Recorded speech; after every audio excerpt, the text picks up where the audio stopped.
আমার দাদু বেলেঘাটা ফুলবাগান শিয়ালদার কাছের একটি শহর। আমার দাদু নেতৃত্ব দিয়েছিলেন, ইংরেজি শিক্ষা তুলে দেওয়ার বিরুদ্ধে নেতৃত্ব দিয়েছিলেন। এরমই এক সন্ধে দাদুকে ঘর থেকে ডেকে টেনে নিয়ে গিয়েছিল। এরকম এক রাস্তার মোড়ে চায়ের দোকান ছিল, দাদু সংগঠন করছিলেন, চা খাচ্ছিলেন, ওরা গান তুলেছিল, দাদু গলায় শ্যামা সঙ্গীত গাইছিলেন, গলায় গান তুলেছিলেন, সঙ্গীত তুলেছিলেন। তারপর কি হলো জানেন? আমার দিদা মাত্র ২৬ বছর বয়সে স্বামীহারা হলেন। আমার দিদার দোষটা কি বলতে পারেন? আমার দাদুর সম্পূর্ণ দেহটা পরের দিন ফেরত আসেনি মা, বাবা, আমার দাদুর দেহটা ফেরত আসেনি সম্পূর্ণ। আমার দাদুর উপর বোম মারা হয়, চায়ের দোকানের চৌকাটে দাদুর চোখ দুটো পড়েছিল, সামনের বিস্কুটের দোকানে দাদুর কান দুটো পড়েছিল, সামনে কিছু দূর গিয়ে আর একজনের বাড়ির চৌকাটে দাদুর হাত দুটো পড়েছিল। মা, আমার দিদার কাছে তার স্বামীর সম্পূর্ণ দেহটা আসেনি। এই সিপিএম খুন করেছিল দাদুকে। আমার দাদুর দোষ কি? আমার আপনার জন্য লড়াইটা লড়তে গিয়েছিল, তাই। দাদু অসুখে মারা গিয়েছিলেন না, দুর্ঘটনায় মারা গিয়েছিলেন না, কপালে ছিল ভবিতব্য না, দাদুকে খুন করেছিল সায়ন বন্দ্যোপাধ্যায়ের দলের লোকেরা। দেখুন, আমি এখানে অনেক ছোট, আমি কম দেখেছি সিপিএমের সন্ত্রাস, আপনারা অনেক বেশি দেখেছেন। আপনারা জানেন, আপনাদের চুল এমনি এমনি পাকেনি, আপনারা দেখেছেন জীবন সংগ্রাম কি, এই সিপিএম কিভাবে মানুষকে, নন্দীগ্রাম তো এখানেই কাছেই, দেখেছেন কিভাবে মানুষের জমি দখল করেছিল। আমি শুনেছি আমার দিদার কাছে ঝান্ডা পুঁতে দিত, যে কোনো খালি জমি পেলে ঝান্ডা পুঁতে দিত, বলতো ওই জমিটা নাকি ওদের হয়ে গেছে। কত সন্তান হারা হয়েছে মা, কত পিতৃহারা হয়েছে, কন্যা ছোট ছোট কন্যারা, ছোট ছোট পুত্ররা। আমি শুধু একটা কথা বলে শেষ করছি, অনেকক্ষণ ধরে মায়েদের অনেক গরম লাগছে, সত্যি কথা, কিন্তু ভাবুন মা, আমাদের এইটুকুতে গরম লাগছে, আর একজন ঝড় জল বৃষ্টি গরম সব কিছু উপেক্ষা করে বাংলার এ প্রান্ত থেকে ও প্রান্ত ছুটে বেড়াচ্ছেন আমাদের মা, আমরা যাতে দুমুঠো সুখে শান্তিতে থাকতে পারি, তাই না? আজকে আমরা তো এই সিপিএম এর কাছে, সিপিএম ভোট চাইতে এলে প্রশ্ন করতেই পারি। কি প্রশ্ন করতে পারি? কোথায় ছিল 34 বছর এই সায়ন বন্দ্যোপাধ্যায়রা? আজকে আসছে মায়েদের কাছে ভোট চাইবে, বলবে বাংলায় দুর্নীতি আছে, দুর্নীতি দুর্নীতি দুর্নীতি বলবে তো, দুর্নীতি শব্দটা তুলছে তো।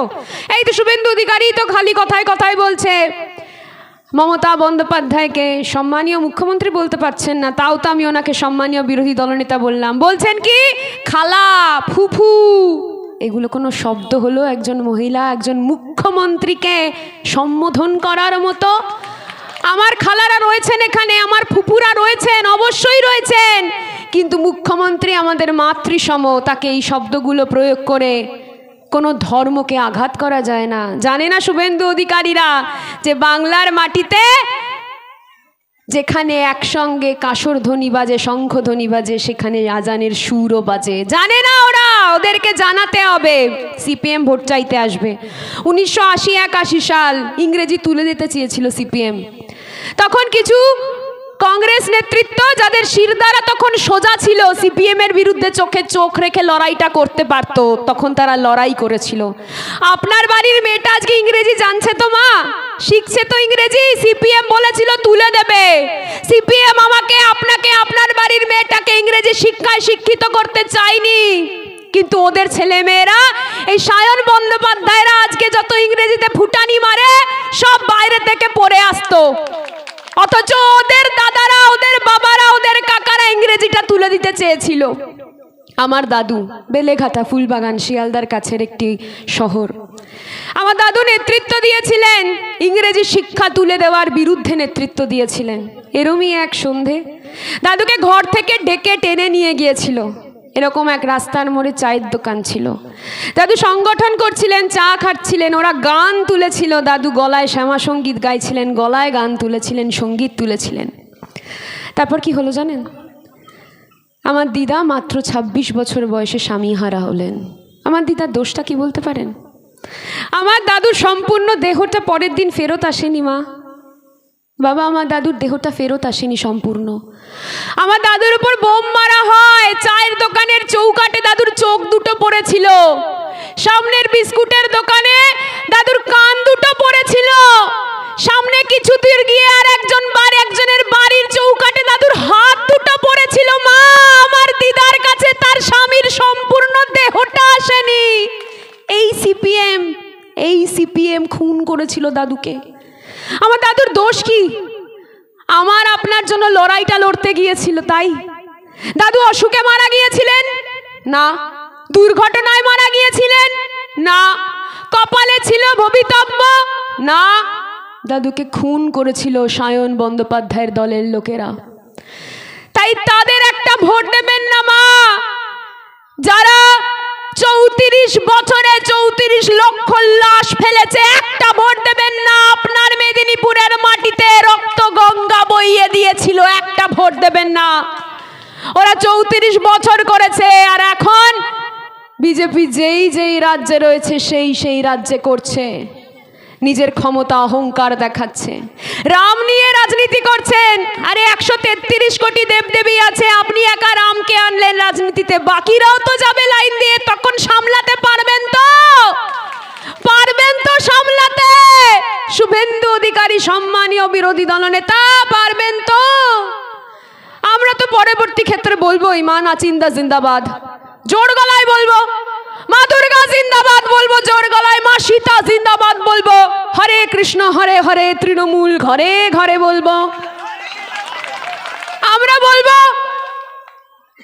মা লক্ষ্মী জিন্দাবাদ, বাবা গণেশ জিন্দাবাদ। সামলাতে পারবেন তো? এত দেবদেবী রয়েছে, সবাই যাবে রাজনীতির ময়দানে লাইন দিয়ে একে একে করে। তখন কি হবে বিজেপি? তখন কি হবে শুভেন্দু অধিকারী?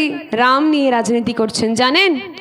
জানে না ওরা। মা, রামায়ণের পাঁচালী সবাই পড়েছো, সবাই রামায়ণের গল্প জানো তো? এই গল্পটা বলে শেষ করে দিচ্ছি, আর ধৈর্যের পরীক্ষা নিচ্ছি না। রামায়ণ পড়েছো তো সবাই? কি পড়েছিলাম বলবো। দাদা অতি উৎসাহী হয়ে গেছেন। দাদা কিন্তু আজকে থেকে তৈরি। দাদা একাই দরকার হলে পুরো অভিজিৎ গঙ্গোপাধ্যায়কে অভিহার গঙ্গোপাধ্যায় করে দেবেন, একদম তৈরি। দাদার জন্য জোরে হাততালি হোক। দাদা তৈরি আছে, সবাই তৈরি আছে। রামায়ণ তো পড়েছি। রাজা রাম যখন যুদ্ধে গিয়েছিলেন, কি ছিল রাজা রামের কাছে? কারণ বনবাসে ছিলেন, ধন সম্পদ ছিল না, ঐশ্বর্য, অট্টালিকা, প্রাসাদ, রথ, সারথি কিচ্ছু ছিল না। রাজা রামচন্দ্র যখন যুদ্ধে গিয়েছিলেন, তার কাছে ছিল সত্য, বিশ্বাস, ন্যায়, আপনাদের প্রত্যেক মানুষের, সাধারণ মানুষের জনবল, ভালোবাসা। আর রাজা রাম যার বিরুদ্ধে যুদ্ধে গিয়েছিলেন, লঙ্কেশ্বর রাবণ, তার কাছে কি ছিল জানেন? সোনার লঙ্কা, দম্ভ, অহংকার, সাজানো রথ, সারথি, অট্টালিকা, প্রাসাদ, ধন সম্পদ, ঐশ্বর্য, প্রাচুর্য কি ছিল না বলতে পারেন? ছিল না সত্য, ছিল না ন্যায়।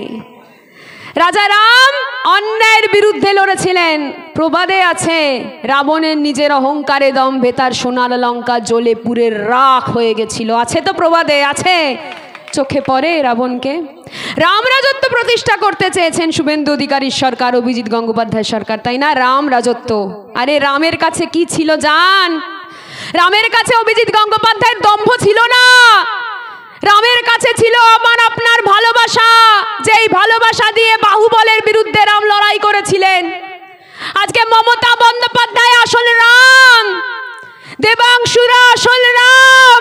যারা রাম রাজত্ব প্রতিষ্ঠা করে, যারা সাধারণ আপনার আমার সঙ্গে হাত মেলানোর আগে বলে না স্যানিটাইজার দেওয়া হয়েছে কিনা। আরে স্যানিটাইজার গিয়ে নিজেদের মনে দে বিজেপি, স্যানিটাইজার গিয়ে নিজেদের মনে দে, চেতনায় দে। তাই বলবো, আসল অহংকারী লঙ্কার রাবণ হচ্ছে অভিজিৎ গঙ্গোপাধ্যায়রা, সম্মানীয় প্রধানমন্ত্রী নরেন্দ্র মোদী। দেখবেন যখন হাঁটবে অহংকার নিয়ে হেঁটে হেঁটে যাবে। জানেন তো কৃষকরা কি করেছিলেন? আপনাদের বলি, কৃষকরা আন্দোলন করেছিলেন ভারতবর্ষে, দিল্লির রাজপথে। তাদের ওপর ট্রাক্টর চালিয়ে দিয়েছিল, শুয়েছিল কৃষকরা, আন্দোলন করছিলেন, বিশ্রাম নিচ্ছিলেন, তাদের ওপর দিয়ে ট্রাক্টর চালিয়ে দিয়েছিল এই বিজেপির সরকার।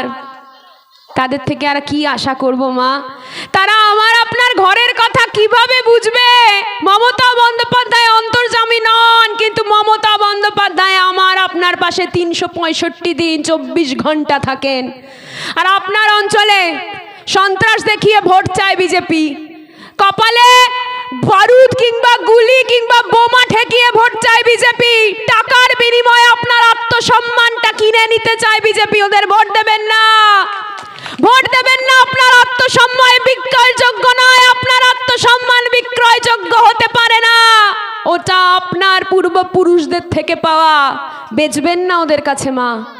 তাই বলবো এই রাবণকে একটা ভোট দেবেন না, রামকে দিন। আর রামকে আমার সঙ্গে একসঙ্গে বলতে হবে, রামকে মমতা, রামকে রামকে রামকে। তাই মাথায় রাখবেন, আমরা রামের ভক্ত, আমরা মমতার ভক্ত। আসলে রাম মমতা, রাম রাজত্ব পশ্চিমবঙ্গ, এটা গুজরাট নয়, উত্তরপ্রদেশ নয়, মণিপুর নয়। জয় হিন্দ, জয় বাংলা। শেষ করার আগে শুধু একটাই কথা বলে শেষ করবো, একটা স্লোগান যেটা স্যার বললেন। গানও গাইবো, নিশ্চয়ই গাইবো। জুলমি জব জব জুলম করেগা, অর্থাৎ আমি বাংলাতেও বলে দিচ্ছি, বলবেন এটা গিয়ে যদি ভোট চাইতে আসে এই বিজেপি আর সিপিএম, বলবে এই এটা তো আমাদের স্লোগান, চুরি করেছে মেয়েটা, বলবে এটা। তখন বলবেন স্লোগান কারো চুরির হয় না রে, এইটুকু বুদ্ধি নেই, কি শিক্ষায় শিক্ষিত হলি তোরা, বলবেন গিয়ে।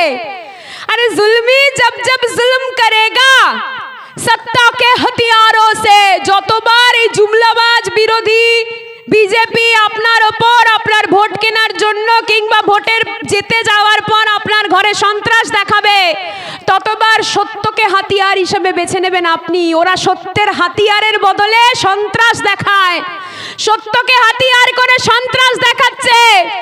তাই বলছে जुल्मी जब जब जुल्म करेगा सत्ता के हथियारों से, अरे चप्पा चप्पा गूंज उठेगा तोमलुक के नारों से, तोमलुक के नारों से, तोमलुक के नारों से। मातंगिनीर माटी, मातंगिनीर माटी, मातंगिनी निजेर पताकाटा तिरंगा भारतबर्षेर पताकाटा माटिते पर्यन्त नुये जेते देयनि, सेई माटिते मायेर सम्मान অভিজিৎ গঙ্গোপাধ্যায় নুয়ে যেতে দেবে না মায়েরা। অভিজিৎ গঙ্গোপাধ্যায়কে ভোট দেবেন না, ভোট দিলে আপনার সম্মান মাটিতে নুয়ে দেবে। তাই আমার বিচক্ষণ মায়েরা নিশ্চয়ই ওনাকে ভোট দেবেন না, বিচক্ষণ বাবারা ভোট দেবেন না। কিছু কিছু জায়গা তো বলছে মায়েদের লক্ষ্মীর ভাণ্ডার দেওয়া হয়, তাই মায়েরা নাকি বেশি ভোট দেবে, বাবারা নাকি দেবে না। তাই নাকি বাবারা? তাই নাকি? আরে লক্ষ্মীর ভাণ্ডার মায়েদের আত্মসম্মান, সেরকমই আজকে বাবারা নিজেদের অধিকার ফিরে পেয়েছে মমতা বন্দ্যোপাধ্যায়ের জন্য, অধিকার বোধটা দেখাতে পারছে মমতা বন্দ্যোপাধ্যায়ের জন্য। আর বাবাদের কাছে তাদের কন্যারা, তাদের স্ত্রীরা, তাদের পুত্ররা সব থেকে গুরুত্বপূর্ণ। তাই বাবারা জানে কন্যা সন্তান কোথায় সুরক্ষিত রয়েছে, নিরাপদে রয়েছে, মমতার কাছে আছে তো, আছে তো। যে জন প্রেমের ভাব জানে না তার সঙ্গে নাই লেনা দেনা, আরে খাঁটি সোনা ছাড়িয়া যে নাই নকল সোনা, সে জন সোনা চেনে না, ও সে জন সোনা চেনে না, ও সে জন সোনা চেনে না। খাঁটি সোনা বেছে নেবেন, নকল অভিজিৎ গঙ্গোপাধ্যায়, সায়ন বন্দ্যোপাধ্যায়কে বাজবেন না। বাজতে হলে একজনকেই বাজবেন, দেবাংশু। দেবাংশু দেবের অংশ তিনি, সত্যিকারের রামের অংশ তিনি, সত্যিকারের মহাদেবের অংশ তিনি, আল্লাহর অংশ তিনি, জিজাসের অংশ তিনি। বেছে নিলে দেবের অংশকে বেছে নেব, ধর্মকে যদি বেছেই নিতে হয় সত্যের জন্য বেছে নেব। জয় হিন্দ।